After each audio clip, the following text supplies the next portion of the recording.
पहले कि वो कंदरा का द्वार खोल के तुम्हारे सखाओं को बाहर निकाले, मैं तुम्हारे प्राण ले लूंगा कृष्ण।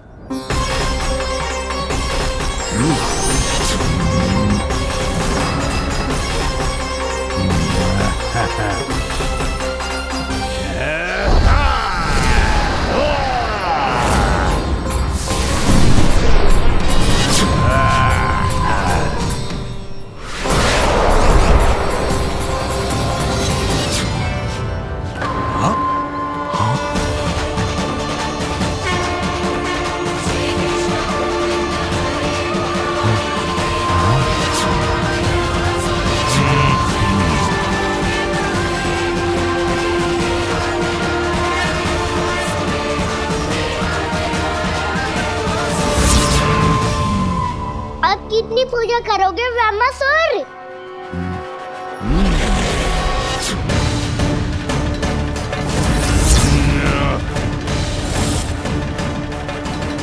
प्रभु तो खेल खिला रहे हैं इससे, और ये खेले जा रहा है विवश होकर, उनकी माया से बाध्य होकर।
जो प्रभु के सामने माया करने आया था, वो स्वयं को ही माया में उलझा हुआ पा रहा है।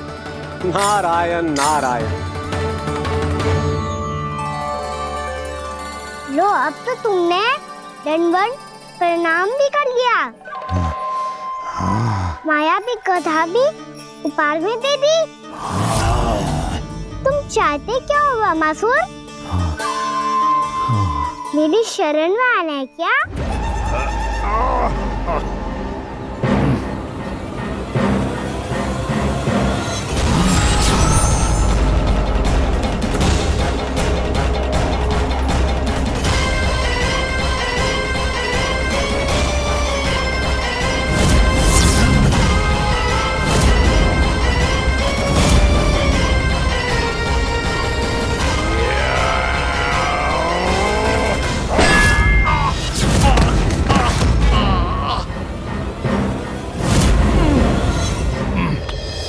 सोच विचार का समय ना है हमारे पास। अपने बालकों की रक्षा के लिए इसी क्षण में निकलना होगा। और वो छलिया किसी का भी रूप धारण कर सकते हो। सुलक्षणा तेरा, शांति तेरा या मेरा, किसी का भी रूप धारण करके हमें भ्रमित कर सकते हो। इसीलिए हमें सतर्क रहना होगा। समझ आई? चलो।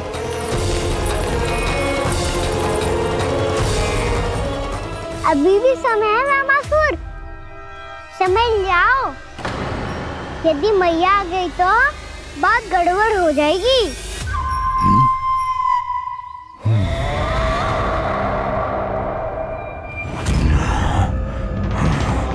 मुझसे झूठ का कोई लाभ नहीं होगा। ब्रह्मासुर, स्मरण करो तुम कौन हो? मायासुर का पुत्र हूँ मैं, अपने स्वामी महाराज कंस का सेवक हूँ, और तुम्हारा हूँ मैं काल।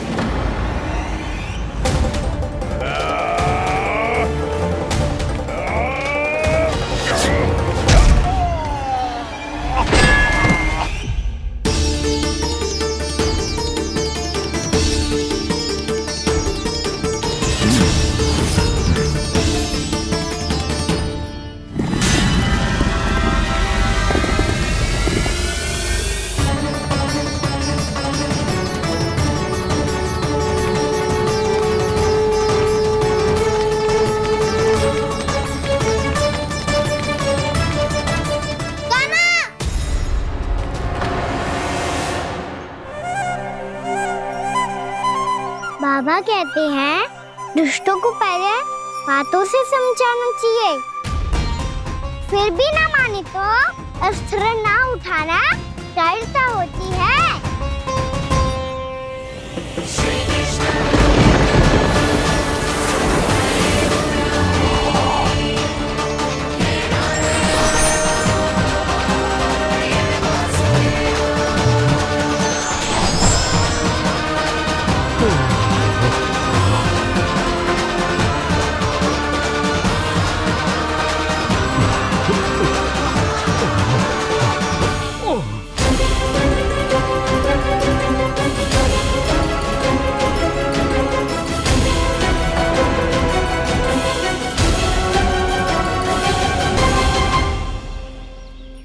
पता था मुझे अपने बाबा के स्वरूप को हानि नहीं पहुंचाओगे।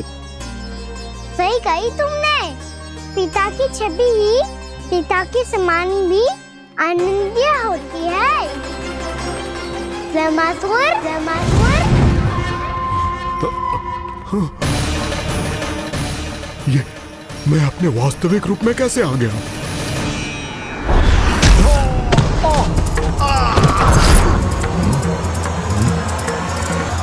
मेरे बाबा का स्वरूप नहीं लेना चाहिए था तुम्हें। मैया ने सिखाया है भूल को क्षमा किया जा सकता है, पर जानबूझ के किए गए अपराध के लिए दंड ही एकमात्र निकाल होता है। ये बार बार अपनी मैया का नाम ले रहा है। यदि मैं वो स्वरूप लूं तो अपनी मैया पर वार नहीं कर पाएगा ये।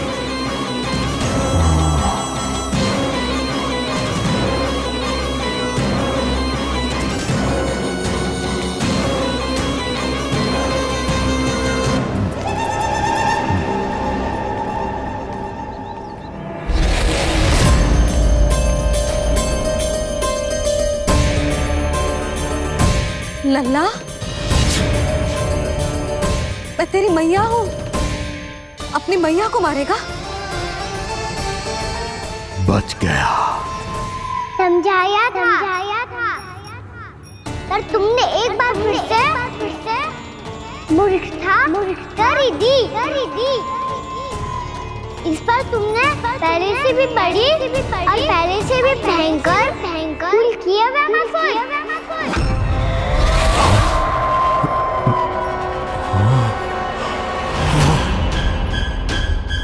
ये क्या हो रहा है मुझे? बार बार मेरा रूप क्यों बदल रहा है? ममता को समझे बिना अधिक समय तक मैया का स्वरूप हरण करके नहीं रख पाओगे बाबा।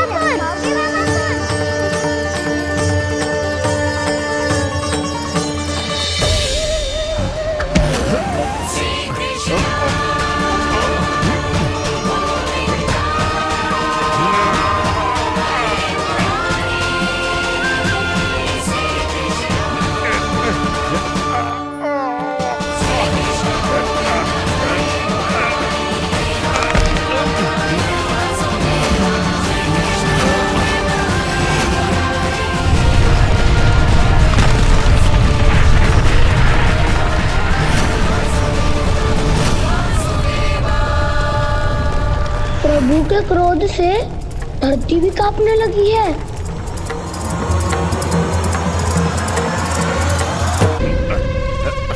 पुत्र को मारने के उद्देश्य से एक मां का रूप लिया तुमने। ये ममता का और मेरी मैया का घोर अपमान है रमासुर।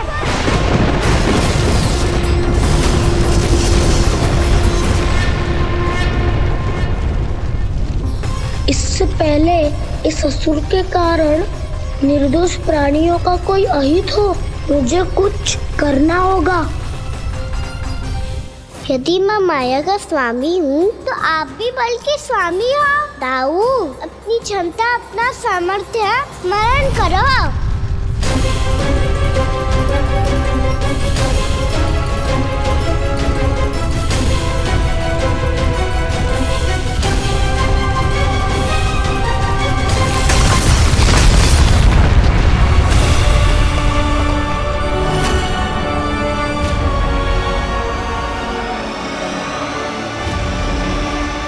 अद्भुत बलदाऊ, अद्भुत। अपने बल का उचित प्रयोग करके आपने प्राणियों को हानि होने से बचा लिया और यह भी सिद्ध कर दिया कि इस युग में आपसे अधिक बलवान और कोई नहीं होगा। आज से आप बलदेव के नाम से भी जाने जाएंगे। आज से आप बलदेव के नाम से भी जाने जाएंगे। आपके चरणों का ये चिन्ह युगों युगों तक आपके बल की कथा कहता रहेगा। बलराम का चरण चिन्ह।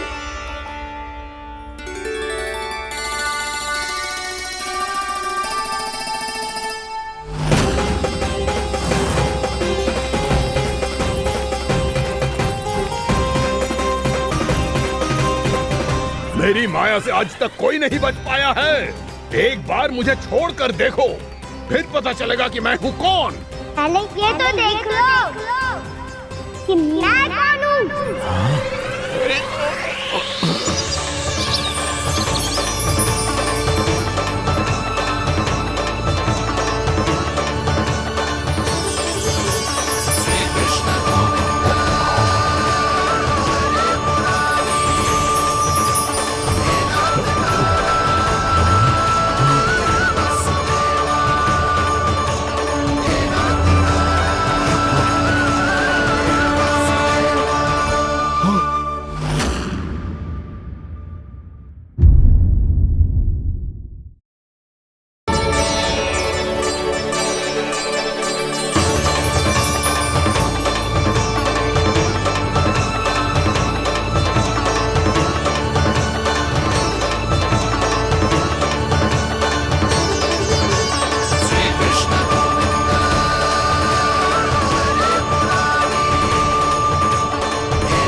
कुछ वरन आया हुआ मसूर।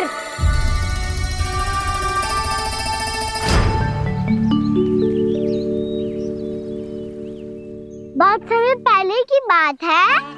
बहुत बड़े भूमाकर राज करते थे तुम्हें महान राजा भीमम के नाम से जाना जाता था। सब कुछ था तुम्हारे पास, पर शांति नहीं थी। इसीलिए शांति की खोज में अपना संपूर्ण राज अपने पुत्रों को सौंप कर मलय पर्वत की ओर चल दिए। अनेक वर्षों की तपस्या के बाद तुम्हारे तप की कीर्ति चारों ओर फैलने लगी और फिर सच्चे तपस्वी की धूप में तुम्हारी ख्याति से प्रभावित होकर महर्षि उलट तुमसे भेंट करने आए। राजा भीमरथ, आपने ईश्वर की प्राप्ति के लिए सब कुछ छोड़ दिया, पर अपना अभिमान नहीं छोड़ पाए। इसीलिए मेरे आगमन पर सम्मान के साथ खड़ा होना तो दूर, मेरा अभिवादन भी नहीं किया। अभिमान तपस्वी का गुण नहीं होता है राजन, अभिमान राक्षसी गुण है। इसलिए मैं आपको श्राप देता हूँ कि आप अगले जन्म में एक राक्षस के रूप में जन्म लेंगे, एक राक्षस के रूप में जन्म लेंगे। मुझे क्षमा कर दीजिए महर्षि, मैंने जानबूझकर आपका अपमान नहीं किया है। मैं तो यहाँ पर शांति की खोज में आया था। अपने भीतर के संसार में गहरे सोच विचार में डूबा हुआ था मैं। मुझे क्षमा कर दीजिए महर्षि, मुझे क्षमा कर दीजिए। अपनी भूल का आभास प्रायश्चित की ओर पहला पग होता है। मैं अपना श्राप तो वापस नहीं ले सकता, परंतु आपको एक वचन अवश्य दे सकता हूँ। जब भी प्रभु नारायण का अवतार होगा, आपको उचित समय पे वो वरदान देंगे जिसकी आप लंबे समय से प्रतीक्षा कर रहे हैं।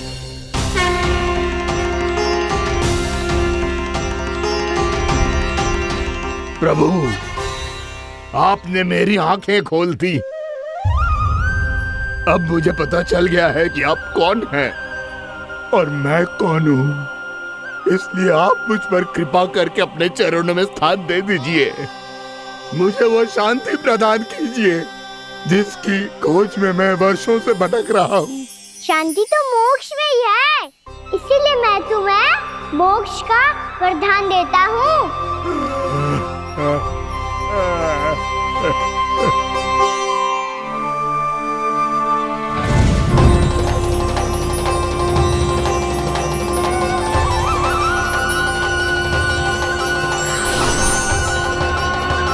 प्रभु की ये लीला सदैव स्मरण रखी जाएगी।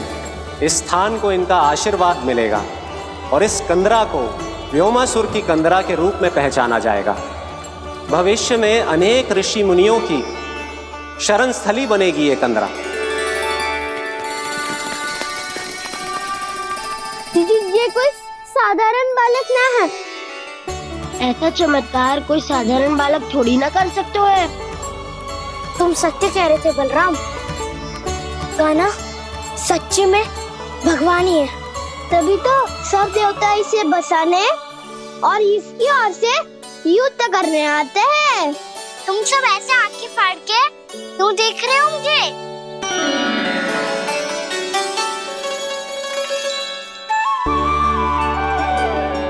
बलराम, तुम बलवान हो और कान्हा भगवान है। दूर दूर तक कोई दिखाई न दे रहा है।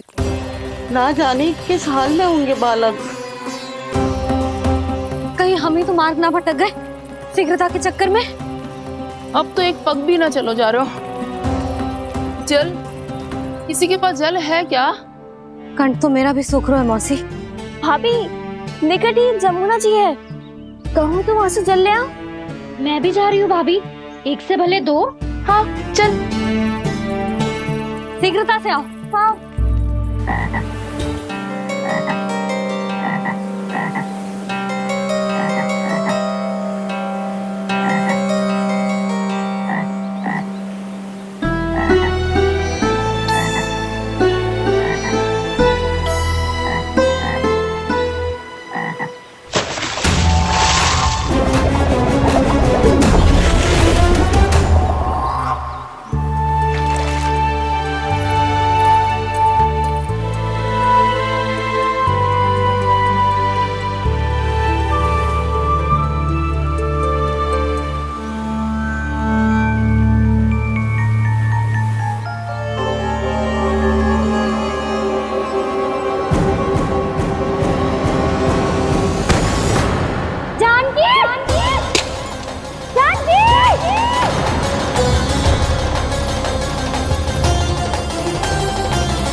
जानकी, जानकी,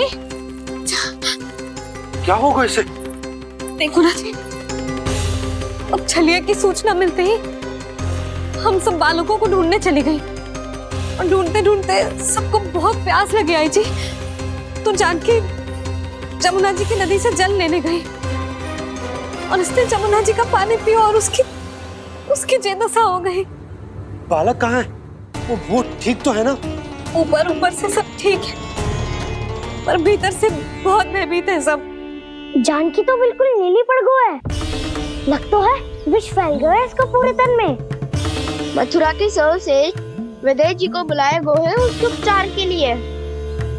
जैसे ही इसने जल को मुंह से लगाया, जे गिर पड़ी। चटपटाने का अवसर भी ना मिलो। हाँ वैद्य जी, और निकटी मृत पशु भी पड़े हुए थे। हाँ, मैंने भी अस्थियां देखी थी। इसका तो यही अर्थ हो सकता है कि समस्या वहाँ के जल में ही हो। वैद्य जी, आप रोगी की नाड़ी पे ध्यान दो ना। जे गोपिया क्या कह रही है उसे सुनने की आवश्यकता ना है। जब तक विष के कारण का पता नहीं चल जाता, हम उपचार कैसे कर सकते हैं रानी जी? जी, वो निकट ही यमुना जी में एक विशेष क्षेत्र है। जे सब उसी के जल की बात कर रहे हैं। तब तो ऐसा भी हो सकता है कि किसी विषैले सर्प के काटने का प्रभाव हो। पर सर्प के काटने का चिन्ह ना है उसके तन पे। सर्प जब काटता है तब उसके दांत के चिन्ह बन जाते हैं। मुझे पता है, बड़े बड़े सर्प को काटते हुए देखो है मैंने। एक दिन अब बस कर उज्जवल, जे बड़ी बड़ी हाँकने का समय ना है। पर यदि सर्प ने ना काटा है, फिर जानकी की ये दशा किसने की? अवश्य किसी राक्षस ने की होगी। नाना, कोई विषैला पशु भी तो हो सकता है, या वैसे किसी महाविषैले सर्प के विष से हुआ है। सर्प ने भले ना काटा हो, लेकिन ये अवश्य ही किसी महाविषैले सर्प के विष के कारण हुआ है। कालिया नाग। कालिया नाग?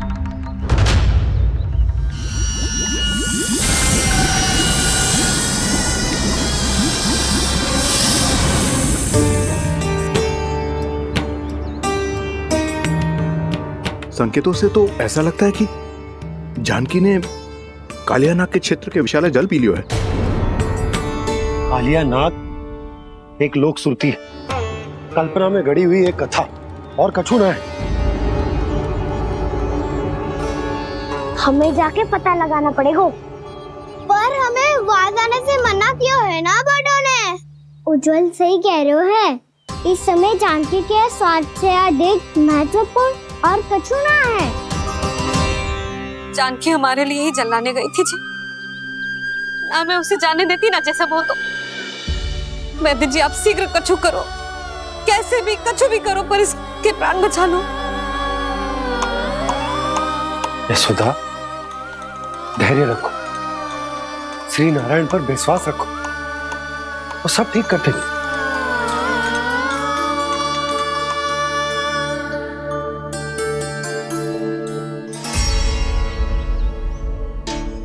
विष की काट की मेरे पास जितनी जड़ी बूटी थी मैंने सब अर्क बना के पिला दी, पर इसकी दशा में अभी तक कोई सुधार नहीं दिख रहा है। यह अंतिम जड़ी बूटी है, अगर इससे भी चमत्कार नहीं हुआ तो फिर जो नारायण की इच्छा।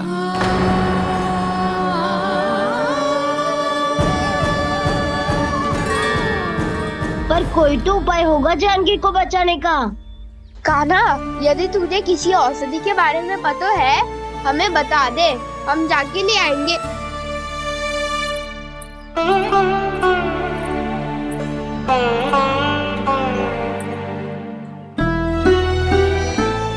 हे नारायण, हे प्रभु, मेरी जानकी के प्राण बचा ले प्रभु।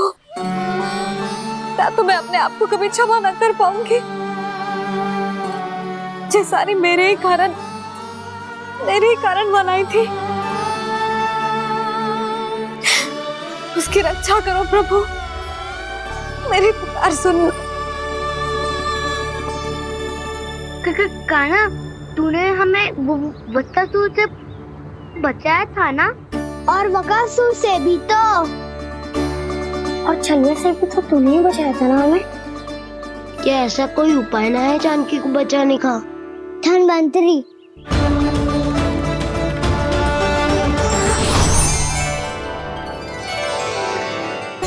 मैं आ गया हूँ प्रभु, चिंता मत कीजिए, आपके आदेश का पालन अवश्य होगा। यशोदा मैया,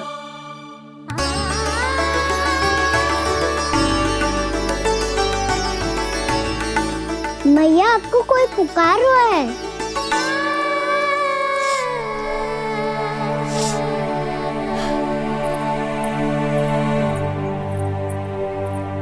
चिंता मत करो मैया, अब धन्वंतरी जी आ गए हैं, वो सब संभाल लेंगे। धन्वंतरी जी कौन है? जिन्होंने संसार का आयुर्वेद दिया, आरोग्य के देवता, वे श्री नारायण के अवतार।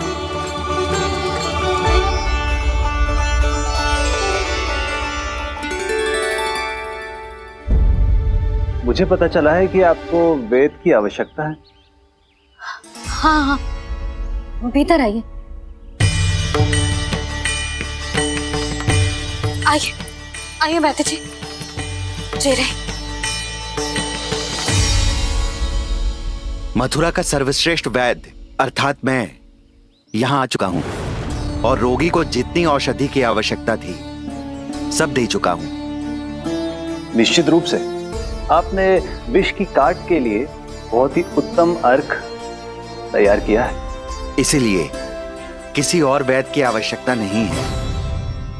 किंतु आप अकेले कितना कुछ करेंगे वैद्यराज? मुझे अपना सहायक ही बना लीजिए। पर जो करना था मैं पहले ही कर चुका हूं। हाँ, वो तो आप कर चुके हैं। बस रोगी के तन से विष निकालना शेष है ना वैद्यराज? हाँ हाँ, बस वही शेष है। इनके रक्त को विष रहित करने में मैं आपकी सहायता करूंगा। पहले ये संजीवनी मानी जाने वाली इन लाल फूलों की बूटी को भी घिसना है ना?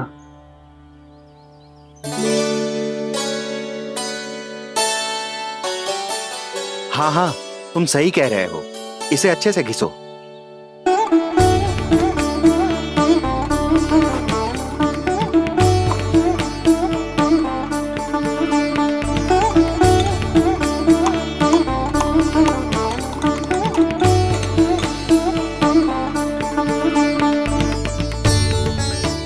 और ये नीले फूलों को भी तो मिलाना है ना? हाँ हाँ, अच्छे सहायक बन सकते हो तुम। ऐसे ही श्रम करते रहो।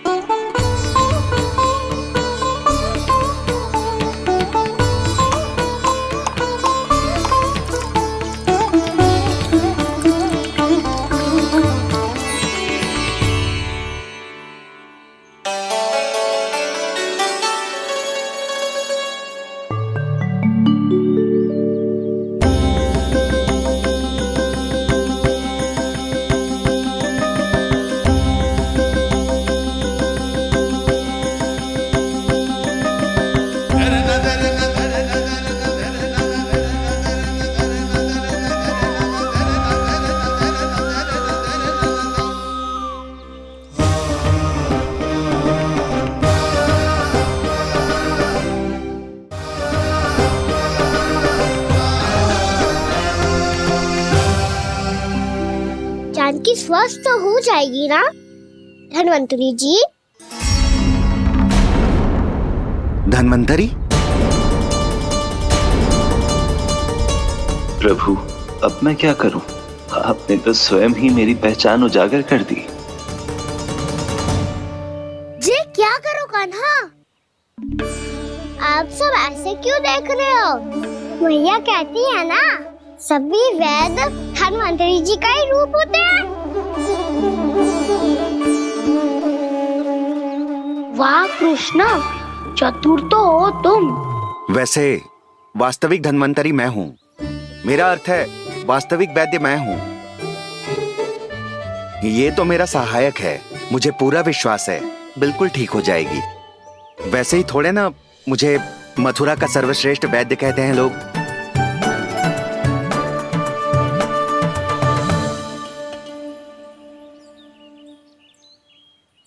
जसोदा भाभी,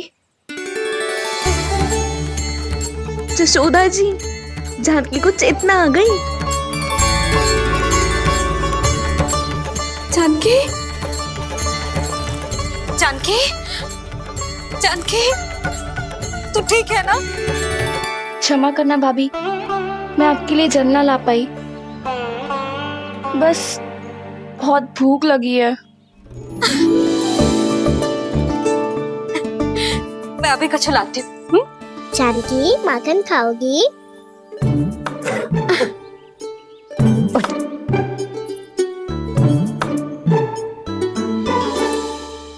आजा, तू ही खिला दे लल्ला।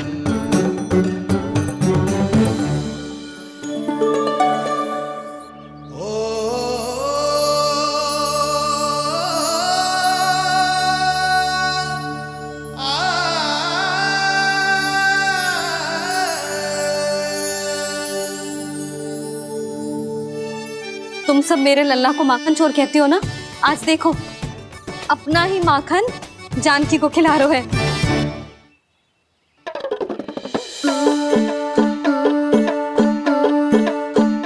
थोड़ा और विश्राम कर लो।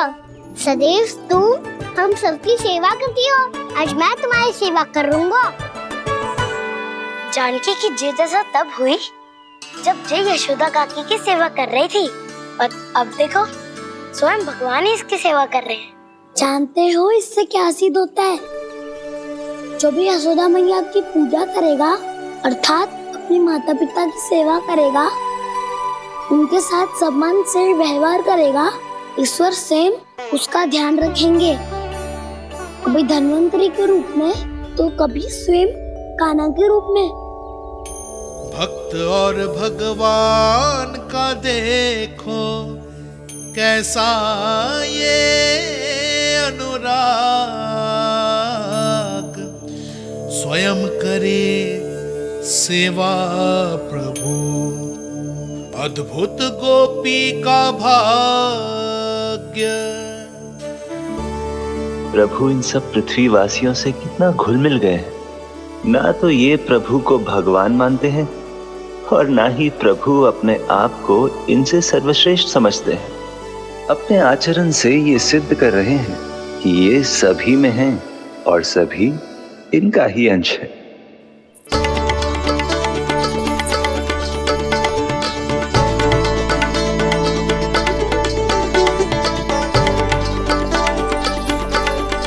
प्रभु, अब मुझे जाने की आज्ञा दीजिए।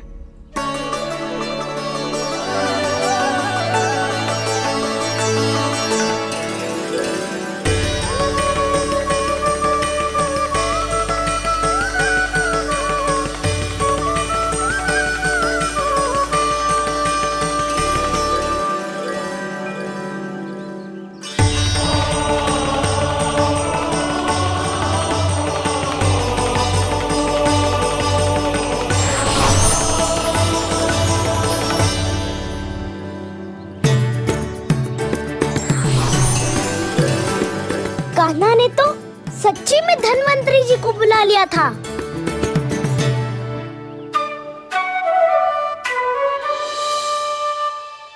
जब से कान्हा का जन्म हुआ है ना, मैं तब से देख रही हूँ, तब से हम पे कोई भी संकट आती है ना, तो अचानक से कोई अपरिचित हमारी सहायता करने आ जाता है।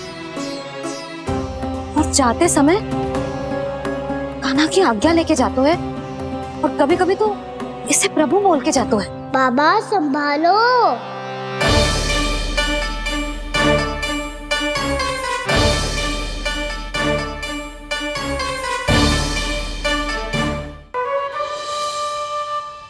जब से कान्हा का जन्म हुआ है ना, मैं तब से देख रही हूँ, तब से हम पे कोई भी संकट आती है ना, तो अचानक से कोई अपरिचित हमारी सहायता करने आ जाता है। और जाते समय कान्हा की आज्ञा लेके जाते है, और कभी कभी तो इसे प्रभु बोल के जाते है। बाबा संभालो।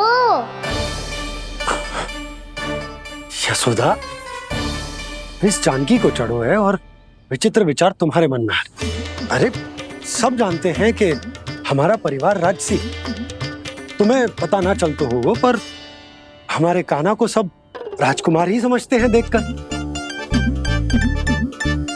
इसीलिए उसे सम्मान देने के लिए सब ऐसा ही करते हैं, और कोई बात ना है।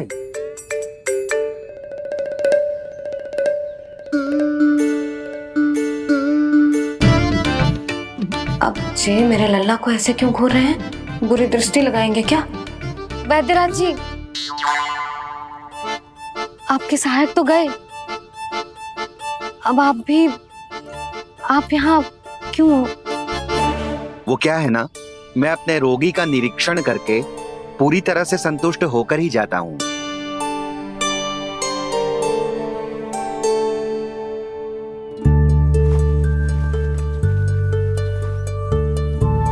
हाँ, संकेत तो अच्छे हैं, कल सुबह तक बिल्कुल ठीक हो जाएगी। धन्यवाद वैद्य जी।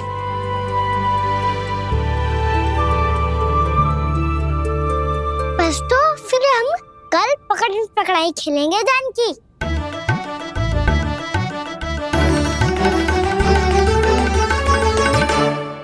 भानु, बंसी, जाकर उस क्षेत्र के चारों ओर बाड़ बनवा दो और वहां सूचना पट्ट भी लगा देना, ताकि जानकी के साथ जो हुआ है वो किसी और के साथ ना हो। शीघ्र जाओ। जी ठीक है।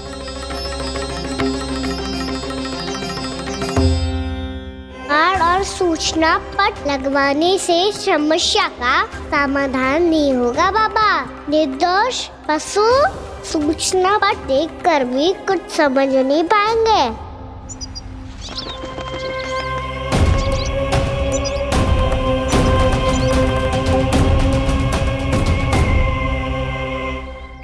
तो तुम्हारे कहने का अर्थ यह है कि व्योमासुर मारा जा चुका है और वो बालक अब भी जीवित है।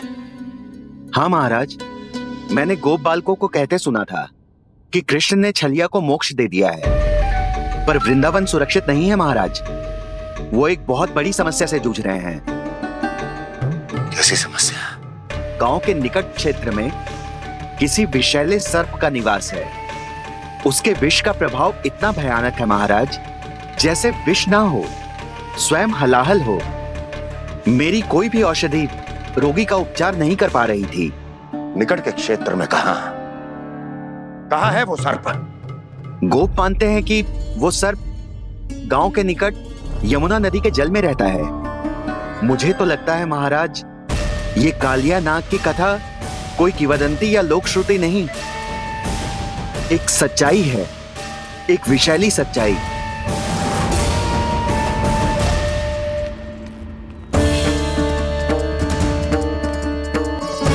कालिया का सामना करने का समय आ गया है, पर उससे पहले मुझे बुलाना होगा उन्हें।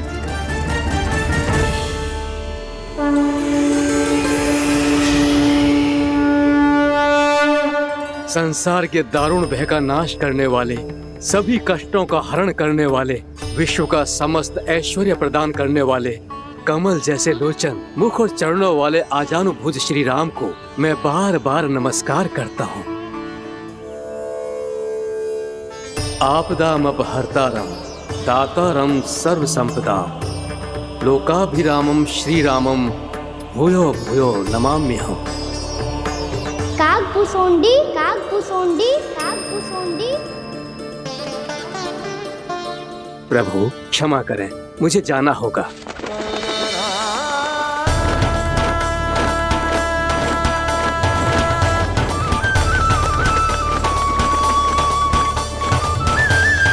प्रणाम प्रभु। अनेक बार मैं आपके दर्शनों के लिए आया प्रभु। कभी नंद भवन के झरोखों से आपके दर्शन करके चला जाता था, तो कभी दूर किसी वृक्ष की आड़ से आपको निहार लिया करता था।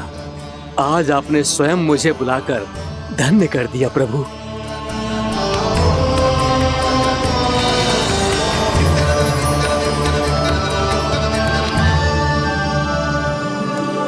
मैंने आपको यहाँ एक विशेष कारण से बुलाया है। आपके श्राप से इस कालिया नाग को मुक्त करने का समय आ गया है।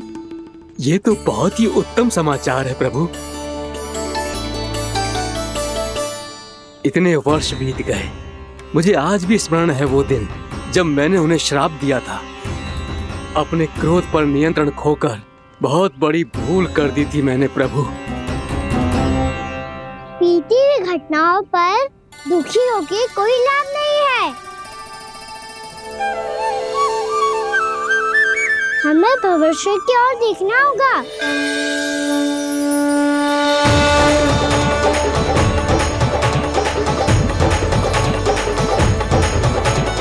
आदेश कीजिए प्रभु, क्या आज्ञा है आपकी?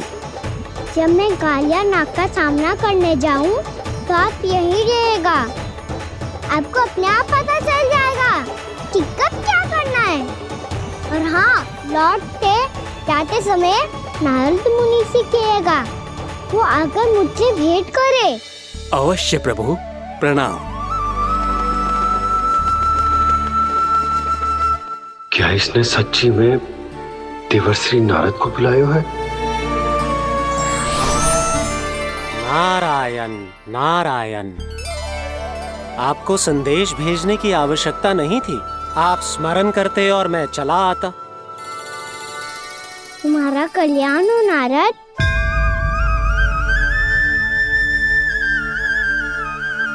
मैंने तुम्हें एक विशेष कार्य के लिए बुलाया है। आज्ञा दीजिए प्रभु। तुम्हें एक बार फिर कंस से भेंट करनी होगी। विचार कीजिए महाराज।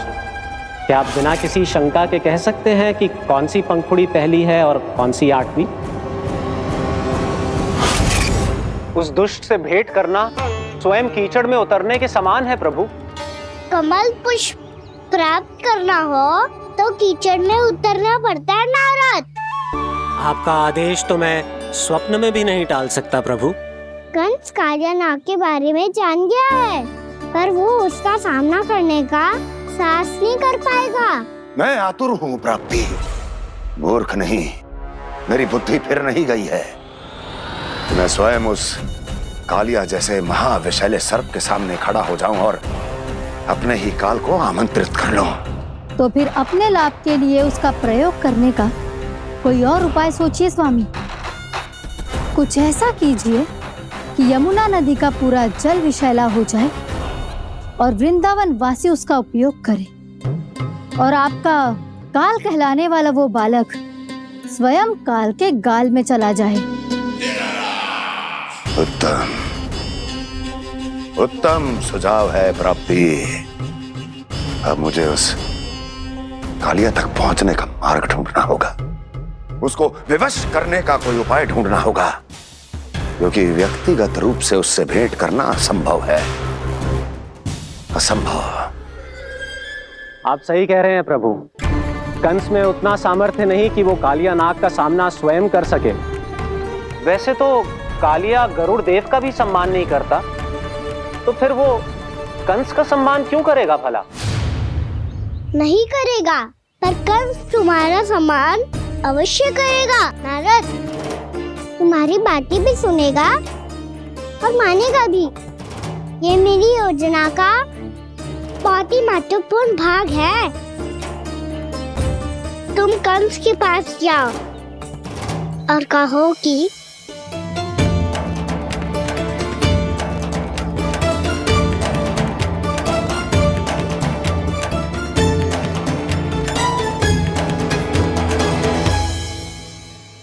संतान अपने माता पिता को तीर्थ का सौभाग्य दिलाती, और मेरा लल्ला कितना महान कि उसने हमारे घर को ही तीर्थ बना दिया। ऐसा तीर्थ जहां मेरी आंखों के सामने भक्त और भगवान का मिलन हो रहा है। जो आज्ञा प्रभु।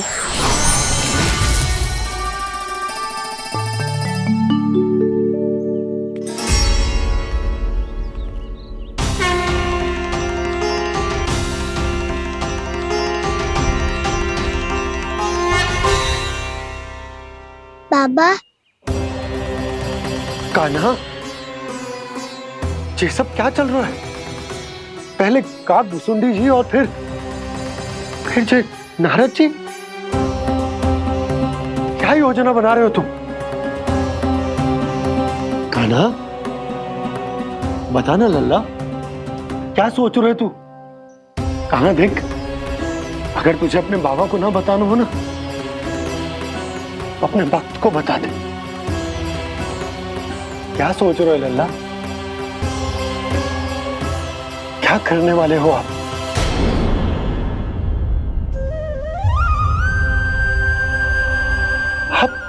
आप इतने दुखी क्यों हो? कान्हा, कान्हा, क्या होगा? क्योंकि मुझे आभास हो गया है बाबा, समय आने वाला है।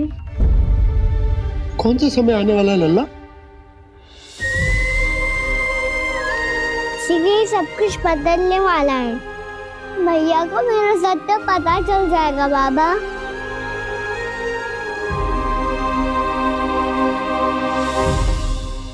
पर लल्ला, इसका काग भुसुंडी और कालिया नाग से क्या संबंध है? ऐसा क्या हुआ था और क्या होने वाला है?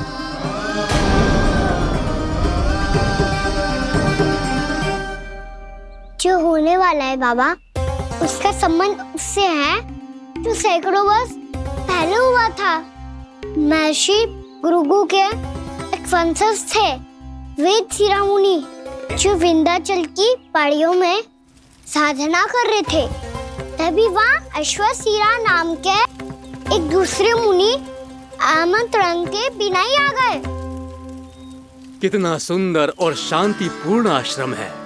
यहाँ प्रभु की साधना करने में बहुत आनंद आएगा। शीघ्र ही अश्वशिरा मुनि उपस्थिति के कारण होने वाले व्यवधान से बाध्य होकर वेद शिरा मुनि ने अपनी आंखें खोली। कौन हो तुम और यहाँ क्या कर रहे हो? आपके आश्रम में बहुत शांति है मुनिवर। साधना करने के लिए बहुत ही उत्तम स्थान है ये। मैं चाहता हूँ कि मैं भी यहाँ। आप यहाँ साधना करना चाहते हैं, लेकिन इतना भी नहीं जानते कि किसी के आश्रम में प्रवेश करने से पहले उसकी आज्ञा लेनी चाहिए। आप ये भी नहीं जानते कि यदि कोई यज्ञ कर रहा हो तो बिना अनुमति के वहाँ प्रवेश करने से उसकी यज्ञ साधना भंग हो सकती है।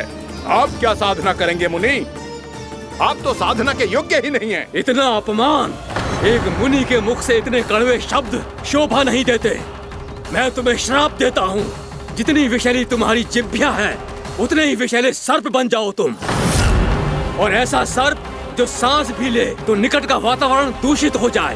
तुम्हारे इस दुस्साहस के लिए मैं तुम्हें श्राप देता हूँ कि तुम अभी इसी क्षण कौवा बन जाओ, और ऐसा कौवा जो कांव कांव करके अनर्गल प्रलाप करता रहे।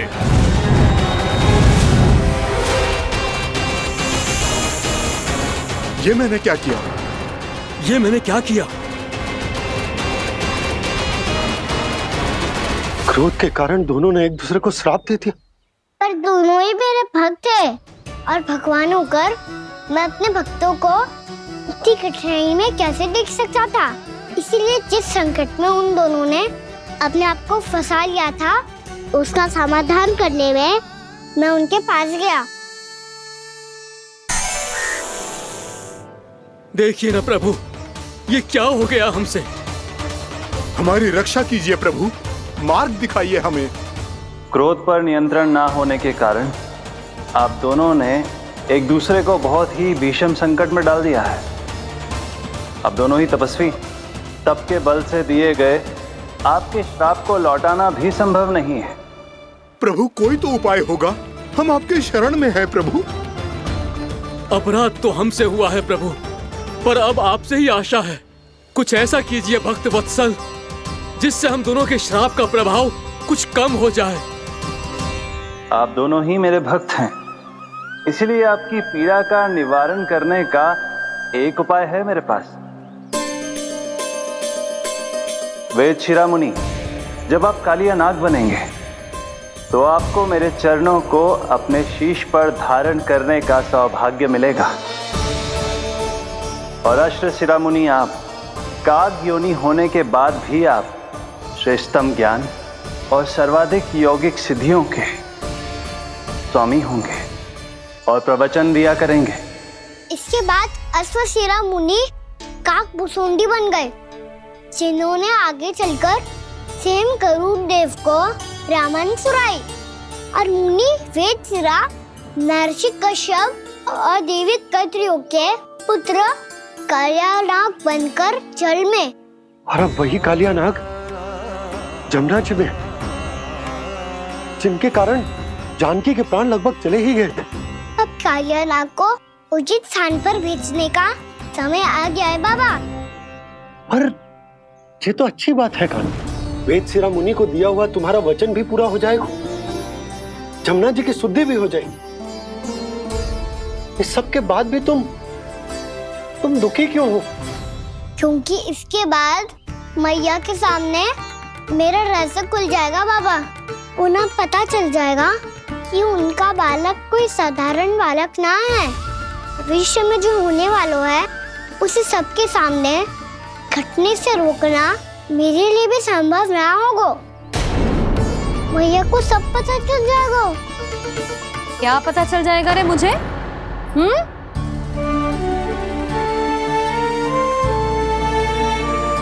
यही कि सबसे अधिक प्रेम मैं आपसे ही करता हूँ। अब बस भी कर, चलो भोजन के लिए बुलाने आई थी तुम दोनों को। भूखा थोड़े ना रहने दूंगी अपने लल्ला को, मेरा लल्ला दुर्बल हो जाएगा ना। आप खिलाओगे तो ही खाऊंगा। हाँ ठीक है, मैं ही खिलाऊंगी। अब चल, आओ जी चल।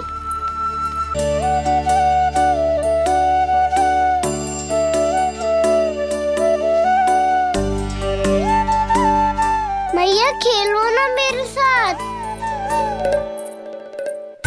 मैया सुनो ना, मेरी बात ना मानोगी? अभी बहुत कार्य पड़े लल्ला, देख जानकी को औषधि भी देने जानो है ना। औषधि मैं दे दूंगा, फिर तो खेलोगी ना आप मेरे साथ।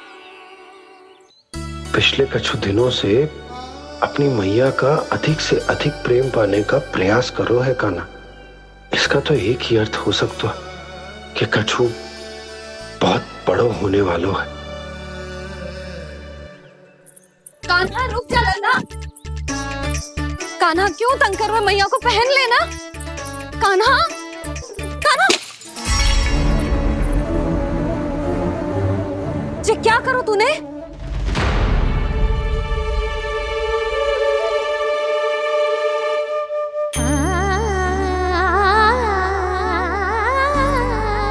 अच्छा ठीक है, अब मुंह लटकाने की आवश्यकता ना है।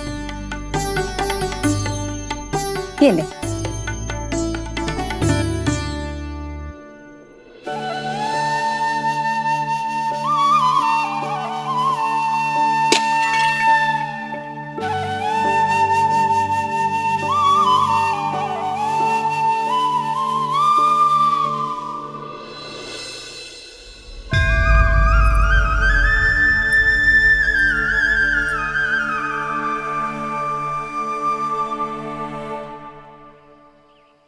तंग करे मैया को खिजाए, खेले रूठे मनाए,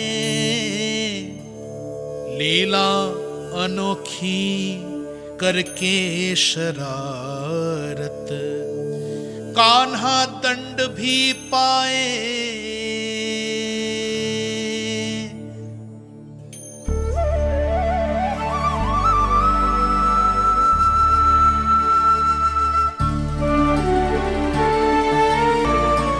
रूठना मनाना, खेलना खिलाना, पहले शरारत करके क्रोध दिलाना और फिर क्षमा मांग लेना, ये सब जानबूझकर कर रहे है कान्हा। जैसे जीवन भर के लिए अपनी मैया की ममता को अपने हृदय में समेट कर रखना चाहते हो। कैसे कैसे करूं उस कालिया से मित्रता, कैसे करूं उसका उपयोग?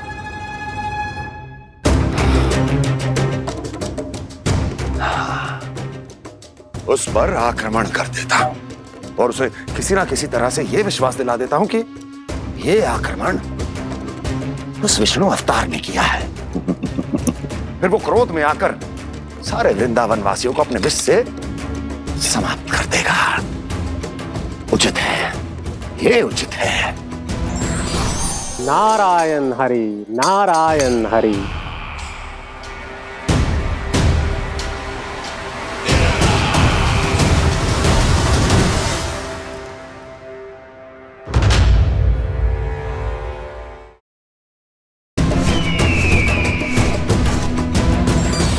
नारायण हरि, नारायण हरि।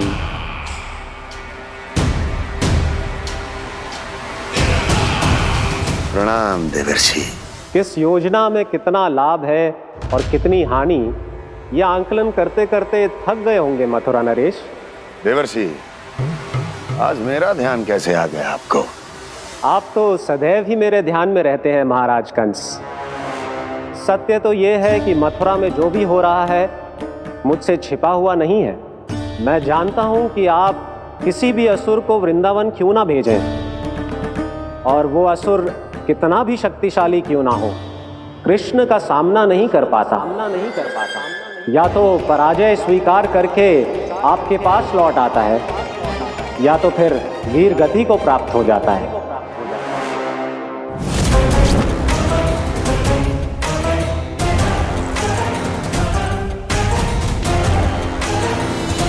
वाह, मुझे मेरी असफलताएं स्मरण कराने आए हैं, मेरे घाव को खुरेदने आए हैं, उन पे नमक छिड़कने आए हैं। मित्र को शत्रु समझने की भूल मत कीजिए महाराज कंस। मैं तो आपकी सहायता करने आया हूं। हाँ, और मेरी सहायता। कृष्ण विष्णु अवतार है, आप विष्णु के भक्त हैं। मैं हूं विष्णु द्रोही, फिर भी जो आपके आराध्य को हानि पहुंचाना चाहता है उसकी सहायता करना चाहते हैं आप। क्या आप निश्चित रूप से कह सकते हैं कि आप ब्रह्मांड के सभी नियमों को अच्छी तरह समझते हैं? अवश्य। आपके लिए बस इतना ही जानना पर्याप्त होगा कि मैं जो कुछ भी कर रहा हूं उसके लिए मेरे व्यक्तिगत कारण हैं। मैं तो बस आपके हित में पिछली बार की तरह एक सुझाव लेके आया था, पर यदि आप मेरा सुझाव सुनना भी नहीं चाहते तो आपकी इच्छा। नारायण हरि, नारायण हरि। कारण चाहे जो हो, इनके पिछले सुझाव के कारण ही आज मेरे शत्रुओं की संख्या कम है। अन्यथा मैं देवकी के अन्य पुत्रों को भी जीवित छोड़ देता और आज वो सब अपने भाई के साथ मिलकर उसकी शक्ति को अनेक गुना बढ़ा देते। ठहरिए देव ऋषि।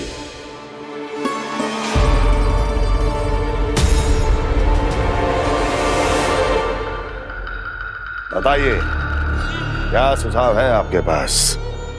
मेरे सुझाव का नाम है कालिया नाग।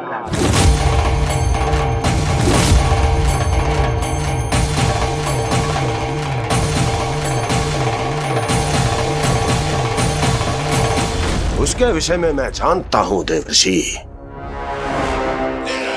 तो समस्या यह है कि मैं स्वयं उससे मिलने नहीं जा सकता, उससे भेंट नहीं कर सकता। उस कृष्ण की हत्या के लिए उसको वृंदावन जाने के लिए तैयार नहीं कर सकता। तो मत जाइए उसके सामने और ना उसे भेजिए कृष्ण के सामने।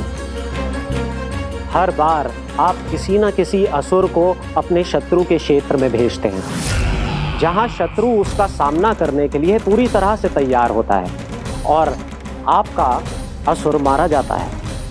इस बार शत्रु को युद्ध स्थल चुनने का अवसर मत दीजिए महाराज। इस बार योजना का जाल ऐसे बुनिए कि कृष्ण स्वयं उसके पास जाने के लिए विवश हो जाए। कालिया नाग स्वयं काल है, मृत्यु का दूसरा नाम है। उसके विष का उपयोग अपने लाभ के लिए कीजिए महाराज।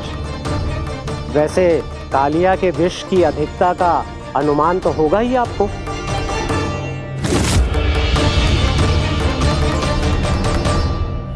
एक बार जो उसके क्षेत्र में पहुंच गया, फिर उसके विष से बचना असंभव है। उचित सुझाव है देवर्षि, उचित सुझाव है। देवर्षि, उस छलिया विष्णु की भक्ति करते करते आप भी उसके रंग ढंग सीख गए हैं। उचित है, उचित है।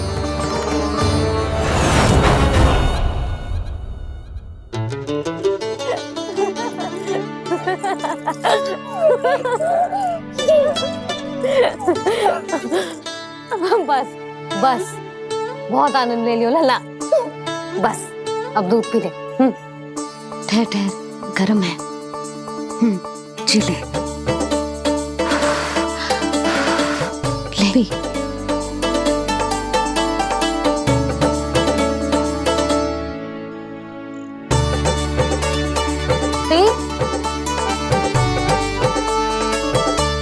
मैं ना होती तो ना जाने क्या हो तो तेरा। अपने आप दूध भी ना पी सकते है, भावला कहीं का। आपकी इस प्रेम के लिए तो मैं धरती पे आया हूँ मैया। मैं भी यही सोच रहा हूँ यशोदा कि तुम ना होती तो मेरा क्या होता। इसी बात पे थोड़ा दूध और कजू खाने को दे दो। अरे मैं तो भूल ही गई। तनिक ठहर जाओ जी दूध पी लेना तो आपके लिए भी कछु ले आती।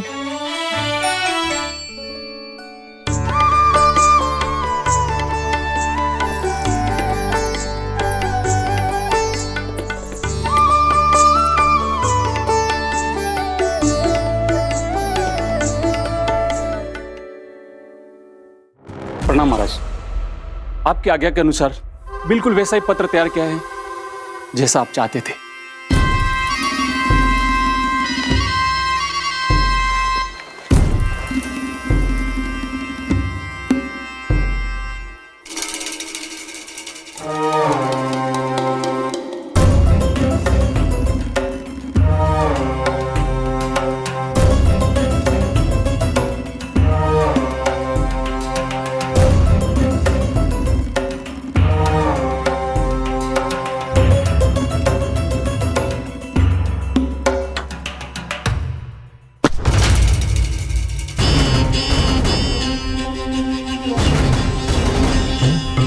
कृष्ण जन्म से लेकर आज तक ये मेरी सबसे महत्वपूर्ण योजना है। इसका सफल होना निश्चित है दूत, किंतु केवल वही करना जैसा मैंने कहा है। जाओ।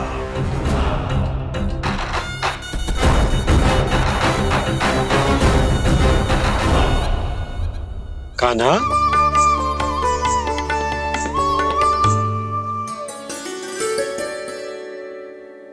क्या होगा? बाबा, मैं चाहता हूँ कि मैया की स्वमता क्रिस्टल फ्रेम की वर्षा मुझ पे सरते ऐसे होते रहे। वो तो होती रहेगी लल्ला। अपने लल्ला के लिए किसी मैया का प्रेम कभी कम हो सकता है भला? नंदराज, वो मथुरा से एक दूत आयो है महाराज कंस का राजपत्र लेके।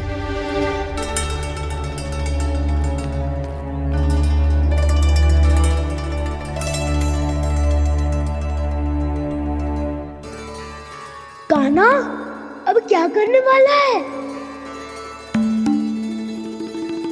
तेरे बाबा कहाँ गए? हाँ? कंस मामा का खेल आरंभ हो गया है, पर मैया वो सब सुनेगी तो व्यर्थी चिंतित हो जाएगी। बस थोड़ा बाहर गया मैया, कछु खा रही से। बाहर इस समय? मैया, क्या होगा? मैया देखो ना, पीठ पे कछु हो रहा है। मेरा हाथ ना पकड़ो, आप करो ना। दिखा यहाँ। क्षमा करना मैया, पर अभी बाबा को ही संभालने दो ये सब। कहिए, क्या संदेश लाए हैं आप? नहीं नंदराज, नहीं। महाराज कंस का आदेश है कि ये संदेश सभी गांव वालों के साथ ही पढ़ा जाए। ठीक है, मैं गांव वालों के सामने पढ़ दूंगा, पर मुझे तो दीजिए पढ़ने के लिए। महाराज की आज्ञा का पालन करना आपके लिए भी आवश्यक है नंदराज।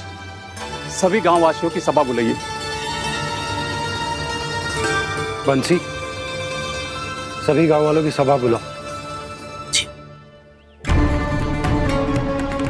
राजपत्र में ऐसा क्या संदेश भेजो है कंस ने? अब मेरे पत्र को पढ़कर सब भौचक के रह जाएंगे। और वो कृष्ण, उस कृष्ण के पांव के नीचे से तो भूमि खिसक जाएगी, आकाश फट पड़ेगा, बिजलियां गिर जाएंगी। प्राप्ति, ओ प्राप्ति, कंस का पत्र। स्वयं को बहुत अधिक शक्तिशाली समझता है ना वो। अब देखता हूं कैसे वो इस महासंकट का सामना करता है। वो कृष्ण, वो अपनी मृत्यु स्वयं चुनेगा या मृत्यु की वेदी पर चढ़ा देगा प्रिय वृंदावन वासियों को।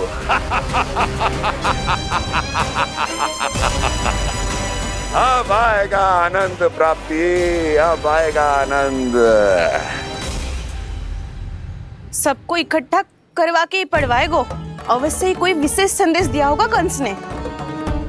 मैं भी यही सोच रही हूँ सुलक्षणा जीजी, कछु ना कछु तो विशेष है, और जे हो क्या सकता है? हाँ, बात तो सही है। ऐसा क्या हो सकता है? सभी गांव वासियों के सामने कहा जाए, कछु तो विशेष अवश्य लग रहे हैं। बाहर तक कोलाहल क्यों हो रहा है? मैया, मैया, अब क्या होगा? मैया देखो ना, सर पे कछु हो रहा है। लल्ला, नारायण ने तुझे हाथ दिए हैं ना? पीठ की बात अन्य थी। अपने सिर की सेवा स्वयं कर। सर पे तो हाथ पहुंच रहा है ना?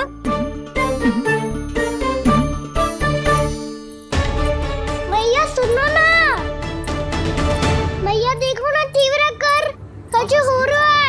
मैया देखो ना, तीव्र कछु हो रहा है।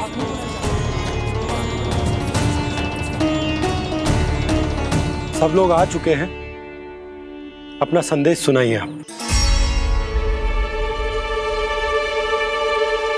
गोपराज नंद और सभी वृंदावन वासियों को सूचित किया जाता है कि मथुरा अधिपति और आप सभी के महाराज कंस ने कल सुबह भव्य पूजा का आयोजन किया है। इसके लिए राज्य को वृंदावन के क्षेत्र के निकट यमुना नदी के मध्य में खिलने वाले 1 कोटि कमल के पुष्पों की आवश्यकता है। इसीलिए आप सभी को यह आदेश दिया जाता है कि ये सभी कमल के पुष्प प्रथम पहर से पहले राजसभा में पहुंचा दिए जाए। सारे वो भी प्रथम पहर से पहले कैसे हो सकते हैं? यदि आप ऐसा करने में असफल रहे तो इसे राज आज्ञा का उल्लंघन माना जाएगा और राजद्रोह के आरोप में आप सभी को कड़े से कड़ा दंड दिया जाएगा। स्मरण रहे, यदि कल की पूजा में इन 1 कोटि कमल के पुष्पों का ना पहुंचने के कारण कोई व्यवधान आया तो समस्त वृंदावन वासियों को दोषी माना जाएगा और पूरे गांव को निवासियों सहित धूल में मिला दिया जाएगा। कल प्रथम पहर तक का ही समय है आप सबके पास।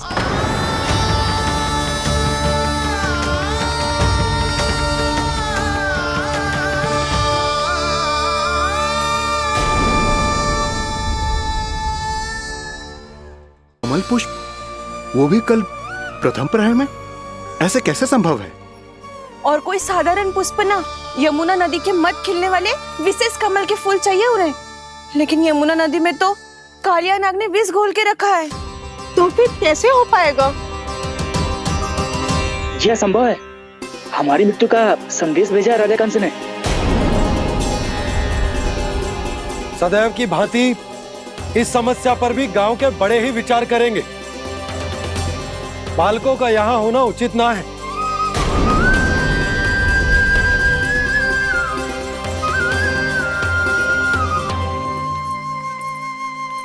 लल्ला, ले गेंद ले, जा अपने सखाओं के साथ खेल। सुबह उज्जवल, मधुमंगल वसंता, देखो भैया ने क्या दिया है। चलो खेलें, बहुत आनंद आएगा आज।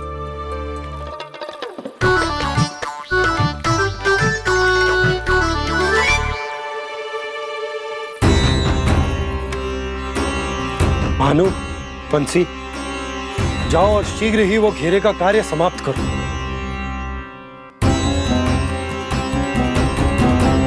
पर कछु ना कछु तो करना पड़ेगा ना। पर हम कर ही क्या सकते हैं? पुष्प लाने को और कोई उपाय है भी तो ना। मैं चला जाऊंगा जमुना जी में। वैसे भी मेरे जीवन के कितने दिन शेष बचे हैं। गांव के लिए, समाज के लिए कुछ करके मरूं, तभी तो शांति मिलेगी। ना काका, यदि आप उस विषैले जल में छलांग लगा भी दोगे, किंतु 1 कोटि कमल पुष्प एकत्रित कर पाना आपके लिए संभव ना है। इससे अच्छा है कि मैं चला जाऊं। यदि मैं मर भी गया तो मेरे पीछे रोने वाला कोई ना है। किसी को कहीं जाने की आवश्यकता ना है।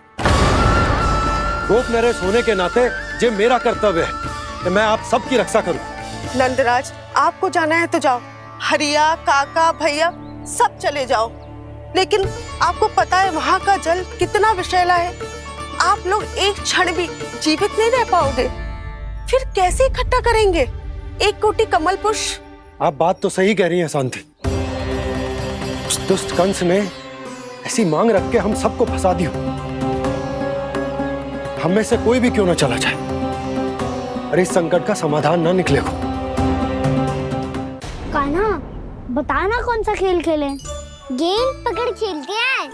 पर एक बात सुन लो सब, कोई भी तीव्र गति से ना फेंकेगा गेंद को। भैया ने फ्रेम बनाई है मेरे लिए। सब तैयार हो?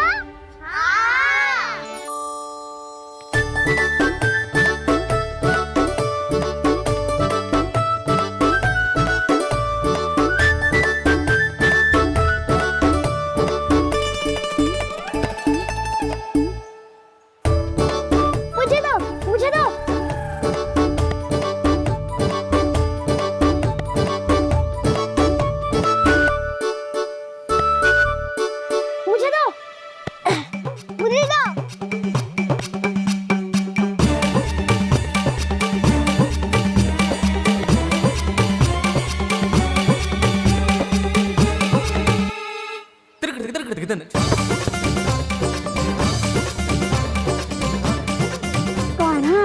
इतनी धीरे से फेंकेगो तो कैसे आनंद आएगो?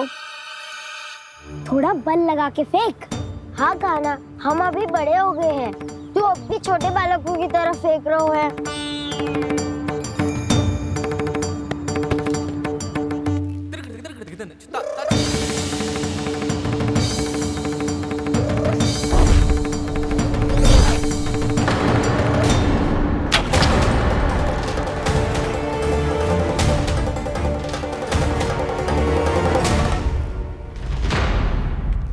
दीदी जी क्या करो कान्हा, गेंद तो डूब गई।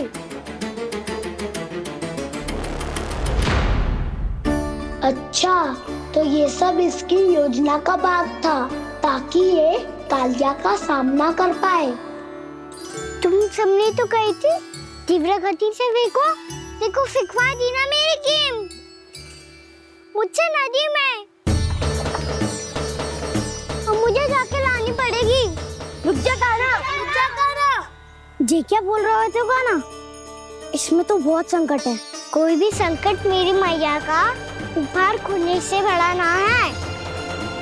बहुत प्रेम से बना के उन्होंने दी थी। हे नारायण, कोई उपाय समझ में ना आ रहा है। भैया, अब कैसे करेंगे हम अपने गांव की रक्षा? कीड़े पड़ेंगे उस दुष्ट को। यदि उसके कारण किसी के प्राण चले गए तो कौन सा फल मिलेगा उसे इस पूजा का? तुम सही कह रही हो यशोदा, और हमारे पास कोई और दूसरा विकल्प भी तो ना है। यदि हमने मथुरा की राज आज्ञा का पालन ना किया तो इसका दुष्परिणाम पूरे गांव को भुगतना पड़ेगा।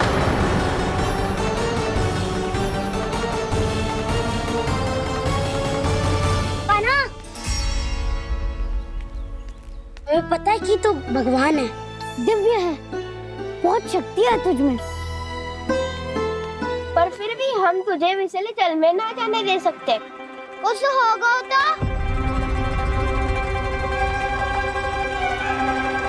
तुम सब इतनी हट कर रहे हो तो ठीक है, ना जाऊंगा। गेंद कहाँ गिरी है, कितनी दूर गई है, ये तो देख लूं, ताकि उसे बाहर निकालने का कोई उपाय ढूंढ पाऊं।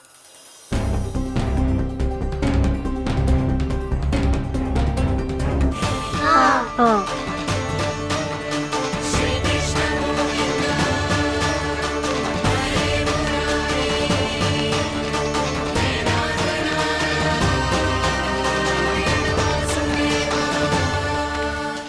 कान्हा की ये लीला तो समझ ही नहीं आ रही। पहले इसने देवश्री नारद को मथुरा जाकर कंस को भड़काने के लिए कहा, फिर स्वयं ही दुखी भी हो गया कि अब इसका रहस्य सबके सामने खुल जाएगा। और अभी स्वयं ही तो इसने कहा था कि गेंद बहुत महत्वपूर्ण है, फिर स्वयं ही उसे नदी के विषैले जल में फेंक दिया।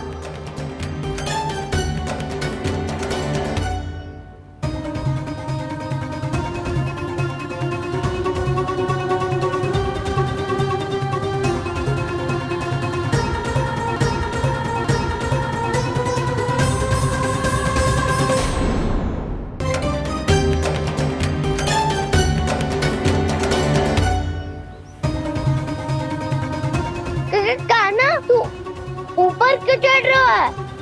अरे ऊंचाई से देखूंगा तभी तो गेंद दिखेगी।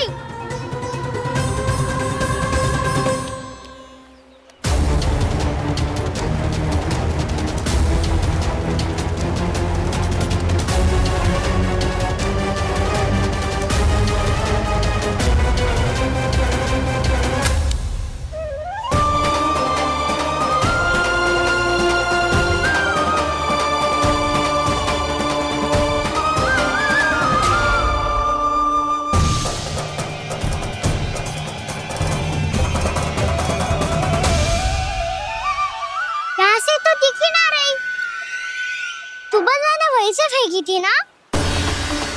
ना, वहाँ से फेंकी थी। कहाँ से? नहीं ना, वहाँ से।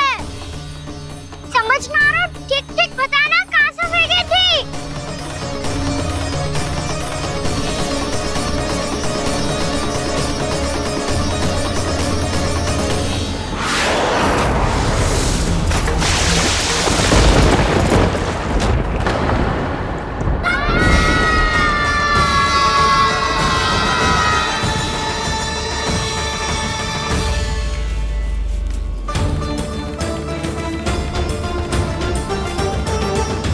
कालिया नाग के क्षेत्र में जाकर कोई भी जीवित वापस ना लौट सको है।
ये क्या किया वाना ने? कालिया नाग तो उसे देखते ही निकल जाएगा।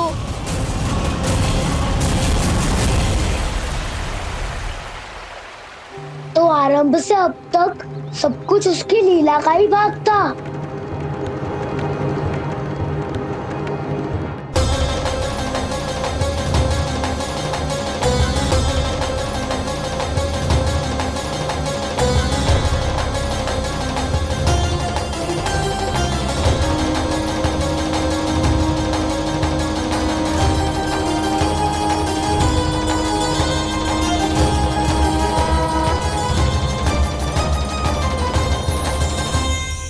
इतना सुंदर रूप, मन मोहने वाली मुस्कान, अद्भुत तेज और भगवान जैसी दिव्यता। कौन हो तुम? हाँ, तुम्हें देखकर तो हम सब सम्मोहित ही हो गए।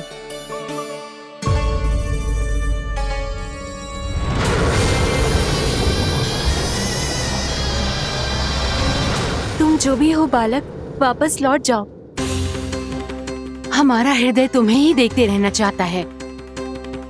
किंतु यदि हमारे पति जाग गए तो तुम्हें अवश्य हानि पहुंचाएंगे। ये बहुत विषैले है बालक, कालकोट जैसे भयानक। इनके विष से तुम नहीं बच सकोगे। नंदराज, कालिया नाग के विष का प्रभाव बढ़ते ही जा रहा है। पहले 8 कोस तक उसके विष का प्रभाव था, अब तो 1 योजन से अधिक क्षेत्र में फैलो है।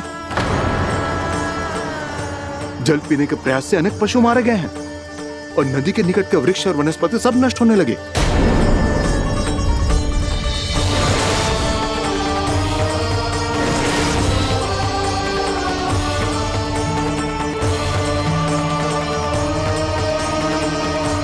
इनके विष की तीव्रता इतनी अधिक है बालक कि इनके संपर्क में आने वाले को तड़पने का भी अवसर नहीं मिलता। इनके विष की अग्नि क्षण भर से भी कम समय में प्राणवायु को जलाकर राख कर देती है।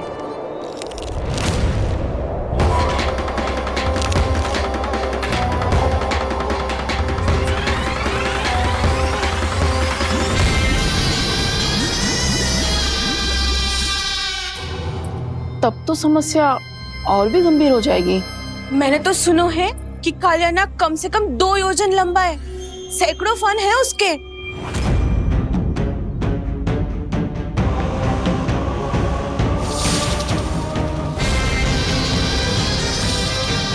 इसका अर्थ तो ये है कि हम दोनों ओर से फंस गए। एक और कंस को 1 कोटि कमल पुष्प देने जो कि कालिया नाग के क्षेत्र में पड़ते हैं, और दूसरी ओर उस कालिया नाग का विष यमुना जी के क्षेत्र में बढ़ता ही जा रहा। इसके कारण हम ही नहीं, निर्दोष पशु पक्षी भी संकट में। इन दोनों समस्याओं का एक ही समाधान है, उस कालिया नाग का सामना करना। और ये ना समझ आ रहा कि हम ये करेंगे कैसे, क्योंकि ये बात साधारण मनुष्य के बस की ना। हमारे लिए ये असंभव है।